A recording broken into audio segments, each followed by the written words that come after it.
Hello everybody, my name is Cottagepk and today I have a list of my top 10 games to play this summer, which is from May through August, skipping the beginning of May of course, because it's already the beginning of May.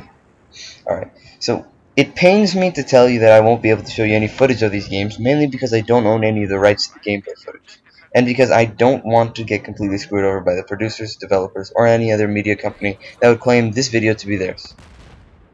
So you will just watch me play Battlefield as I read off a list of the games in no specific order. Coming in at number 10, we have Dust 514. Now I know what you're thinking, it's already playable, Mr. PK. Well, you're right about that, but I'm talking about the full release of the game, which is finally on May 14th. 514. Get it? Anywho, the game is being patched, and it has a ton of great content coming up with the, coming in the upcoming release. And I'm hoping that it'll succeed and get a ton of new players, so that I won't feel like a dumbass playing without a team. Number 9, Metro Last Light. In my opinion, this game is extremely underrated. Metro 2033 was a silent hit, and not only did it look amazing, but it had a compelling story and brilliant atmosphere. Now, I hear that Metro Last Light adds to this formula. My body is completely ready for this game to come out. Alright, now it's coming out on the same day as Dust 514's release. This game will have almost no competition retail-wise. I've been waiting for this game for about 6 months now, and while I was waiting for this seemingly ghost of a game to release, I got a poster from the contest that they put up. Would I have preferred a shirt or a gas mask? Yes. 1,000 times yes. Sadly, THQ closed, and they no longer had any finances to fund giveaways. Sad face. This will be the first game that will be coming out from the post-THQ, closing and stuff. So be sure to check it out because it's going to be awesome. Numero 8. Call me a salt-licking horse rider. It's Call of Juarez Gunslinger. This game came into the making after the fallout of Call of Juarez, the Cartel, which set this Wild West themed shooter into the modern era, pinning the protagonist against the cartel. Yeah, no. As much as I hate games with solid themes trying to adapt to the market of 12-year-olds who play Call of Duty, I can't blame Techland for trying. Thankfully, they learned their lesson, and Ubisoft isn't completely scrapping the series. Gunslinger puts you back in the Old West as a professional, you guessed it, gunslinger. Instead of a hardcore West approach and a full retail release, Techland took the game and made it a arcadish shooter that is going to be a downloadable title for $15. Now that's a deal. And plus, if it does well, you can expect another Call of Juarez game to follow this ambitious title. 7. A number made up of 0 and 7. The Last of Us, Naughty Dog's newest title, puts you as a survivor of some sort of fungus virus that breaks out and totally destroys society and stuff. About 20 years after this badness went down, you find Joel and Ellie, two interesting characters that form a bond on this journey that they go on. Together! What I find most interesting about this title is the environments, the fungus people, and the human-like interactions with the AI, which change with every playthrough.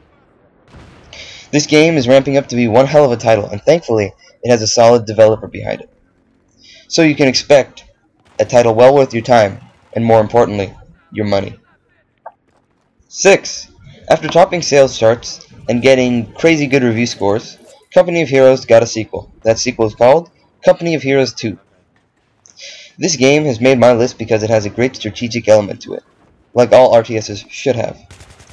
Company of Heroes 2 is also a title previously produced by THQ, and even with being bought out and stuff, there are still good responses about the game from those who have played the closed beta. It already has a great and strong community, and even if you are frightened by this, they seem nice enough to destroy a newbie online, and then give him tips. 5ers. Deadpool, based off the wacky mercenary from the Deadpool comics. This merc with a mouth finally gets his debut on consoles. Now, I am no comic book reader or Deadpool fan, but I've read into this, and I had a peek here and there at the comic books. I even watched the YouTube series on the guy, but it should be no surprise that I laughed at the humor. Deadpool is quite an enjoyable character, and I'm simply looking forward to playing the game and hearing the dialogue. It's number 4, so go close the door, because there's zombies and stuff. State of Decay is on my list because I love open world zombie games, especially ones where I get to command people and make a base in a Taco Bell type restaurant. Announced around the DayZ Warzy craze, this title made a simple proposition: to make a game similar to both DayZ and Warzy for the Xbox. Sadly, they said there would be two different titles. At the time, they were called Class 3 and Class 4. Class 3, which is State of Decay, would be their single-player only title. Class 4 would be the DayZ Warzy mixture title, featuring multiplayer. Now, I don't mind this so long as they add AI bandits or something, because it really adds to the experience. Anyway, this being a downloadable title and all, expected to be around $15 and set to release June 28th. Number 3 is Pikmin. Why, you ask? Because Pikmin is the shit. I played Pikmin 1 and 2 over and over again when it first came out, and I enjoyed every minute of it. Plus, Pikmin is adorable and makes me feel warm inside. This title is a Wii U exclusive, and since I don't own a Wii U, I'm going to be sad. But I will eventually get a Wii U, and I will play this title all day.